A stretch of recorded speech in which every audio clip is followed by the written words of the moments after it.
Pour partager avec les acteurs de la riposte du niveau décentralisé le plan stratégique national 3e génération 2014-2017, la secrétaire exécutive du Conseil national de lutte contre le sida s'est rendue dans 5 régions, Kaolack, Kaffrine, Fatick, Diourbel et Thiès. Une tournée d'échange qui vise l'appropriation de la nouvelle stratégie. Il y a un an, nous avions fait une revue de notre stratégie dans toutes les régions. Et les recommandations des régions étaient remontées au niveau national, analysées, et la nouvelle stratégie a été bâtie sur le contexte national et international, mais aussi sur les résultats et les recommandations issues du niveau décentralisé. Donc c'est normal qu'après formulation de ce plan stratégique auquel les régions ont largement contribué, après l'adoption du plan stratégique, c'est de venir présenter la nouvelle stratégie aux régions. Kaolack est la première étape de cette tournée. Ici, la présentation du plan stratégique a réuni les acteurs locaux de la lutte contre le VIH, les autorités locales et administratives. L'occasion de revenir sur le financement de ce plan. Avec 80% de ressources extérieures, il est selon le CNLS urgent de réfléchir sur des modes de financement domestiques. Le gap du plan stratégique est autour de 40%. Et le Fonds mondial ne pourra pas combler tout le gap du plan stratégique. Les 15 millions de dollars vont permettre de combler peut-être la moitié de ce gap. Il faut aller chercher d'autres financements. Notre État fait déjà beaucoup de choses. L'État du Sénégal finance la lutte contre le sida autour de 2 milliards 430 millions de francs CFA. Nous allons continuer le plaidoyer pour que l'État continue à augmenter les ressources pour le sida. Pas forcément à travers le CNLS, mais à travers les budgets des ministères. Donc le ministère de la Santé reçoit déjà 1,3 milliard pour les antirétroviraux et 150 millions pour le fonctionnement de la division de lutte contre le sida. D'autres ministères ont inscrit des lignes budgétaires, mais la plupart des ministères non santé ont des problèmes pour mobiliser cette ligne budgétaire. Nous faisons le plaidoyer auprès du ministre des Finances pour que tous les ministères aient une ligne spécifique VIH. C'est une façon de pérenniser. Ça, c'est ce que l'État va faire. Mais je pense que l'État ne doit pas être le seul bailleur domestique de la lutte contre le sida.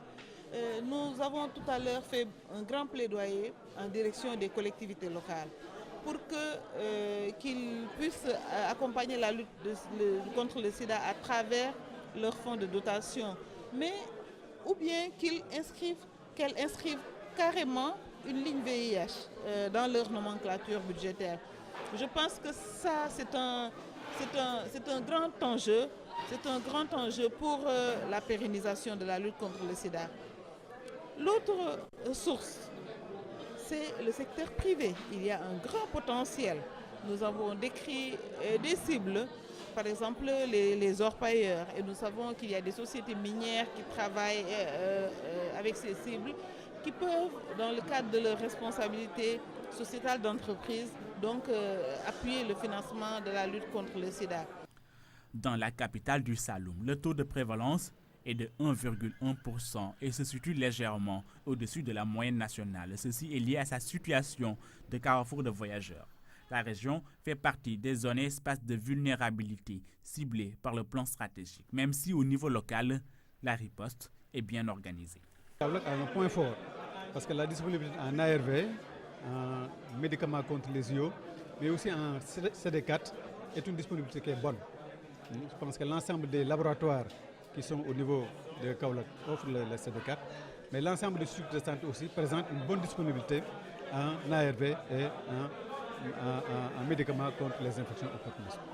Kaffrine se trouve à plus de 40 km de Kaolack, avec une population de 28 000 habitants. La localité a un taux de prévalence de 0,5%. Dans cette salle, le Conseil national de lutte contre le sida a partagé son plan stratégique axé sur la prévention, le conseil, le dépistage et la prise en charge. Le plaidoyer pour la recherche de financement domestique a trouvé un écho favorable auprès des élus locaux. Le maire s'est engagé à appuyer l'association des personnes vivant avec le VIH à hauteur de 2 200 000 par an, soit 100 000 francs par mois. Je précise que ce n'est pas de l'argent qu'on va prendre des fonds de dotation ou des fonds de concours. C'est sur fonds propres. Lorsque la commune aura des difficultés pour l'avoir, pour mobiliser cela, je me suis engagé solennellement pour que ça provienne de mes indemnités personnelles. Voilà ce que j'ai proposé.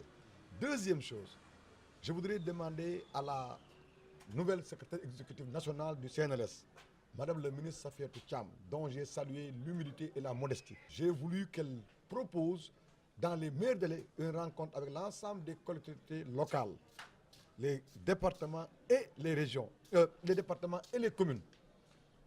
Pour qu'en ces temps de territorialisation des politiques publiques, nous puissions non seulement nous accorder sur ce qu'il faut faire, comment est-ce qu'il faut le faire, et en ce moment, certaines informations stratégiques pourront être données à ces élus qui, en retour, vont sensibiliser le conseil municipal pour faire des actions concrètes, parce qu'il faut agir. Maintenant, c'est le temps de l'action. C'est le temps de l'action efficace. L'engagement de la commune et les échanges entre acteurs autant de satisfaction au Ndoukoumane. Cap sur la capitale du Sine, Fatick, 613 000 habitants, taux de prévalence 1%. Ici aussi, la mobilisation n'a pas faibli. Autorités sanitaires, locales et administratives ont salué le dynamisme du plan stratégique et affiché leur adhésion. Nous savons tous que le VIH-Sida est la maladie du siècle. Donc nous devons tout faire pour éviter une contamination des populations, mais aussi prendre en charge les personnes déjà atteintes de cela. Et cela nous engage, nous tous. Protection, le maître mot, car le nouveau plan stratégique révèle une présence de nouvelles infections avec un taux de 70% chez les couples hétérosexuels stables. Il n'y a pas une prévalence du VIH, il y a des prévalences. Parce que je suis sûre qu'il y a un groupe, si on le prend à Fatick, si on prend le groupe des travailleuses du sexe de Fatick, c'est largement au-dessus de 10%. Également, si on prend un groupe qui est le groupe des hommes qui ont des relations sexuelles avec les hommes à Fatick, ce sera autour de 20%. Donc il n'y a pas une prévalence du VIH. Le taux de prévalence est faible dans la population générale, mais le défi pour la région de Fatick, c'est de contenir cette prévalence faible au niveau de la population générale et de réfléchir à comment orienter les maigres ressources que nous avons dans des interventions à haut impact. L'insularité constitue un problème, mais aussi il y a la transfrontaliérité avec la Gambie qui constitue un autre problème parce que la plus grande cohorte de PVIH se trouve justement dans le département de Foundiougne et on a heureusement 3 districts au niveau du département de Foundiougne qui prennent en charge correctement les personnes vivant avec le VIH et qui suivent vraiment à la ligne le traitement, le dépistage, la prévention et le suivi de la prise en charge au niveau du VIH-Sida. Diourbel a accueilli avec le même engouement cette tournée de partage du plan stratégique national. Cette ville religieuse a une forte densité de population. Son taux de 0,2% fait que la localité se retrouve avec 3000 personnes vivant avec le VIH. Ce n'est pas critique, c'est parce que la population est très importante au niveau de la région, qu'un petit pourcentage vous donne un chiffre absolu assez important. 0,2% rapporté à 1,5 million vous donne 3000. Ce plan stratégique colle bien avec la réalité, comme ils l'ont montré. Maintenant, la majeure partie des infections se font au niveau des couples hétérosexuels. Ce qui veut dire que donc y a un effort à faire et nous avons déjà commencé, on n'a pas attendu le plan, par ce qu'on appelle le counseling des couples. Nous avons été aussi présents au niveau de l'élaboration de la note conceptuelle. Et c'était une première au niveau du Sénégal, mais ça veut dire que les gens de plus en plus prennent conscience de la place qu'il faut assigner au réseau national des associations de personnes vivant avec le VIH.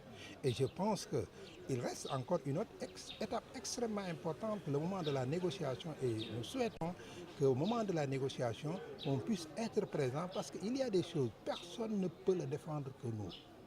Alors donc je pense que cette dynamique entamée permettra de régler pas mal de besoins auxquels font face aux personnes vivant à l'EVH. Le partage de la nouvelle stratégie, du cadre institutionnel et des modalités de mise en œuvre a été l'occasion d'aborder tous les aspects de la lutte, notamment les obstacles. À Diourbel, comme un peu partout, la question des perdus de vue a été abordée. Il y a un très grand taux de perdus de vue, près de 30% de perdus de vue.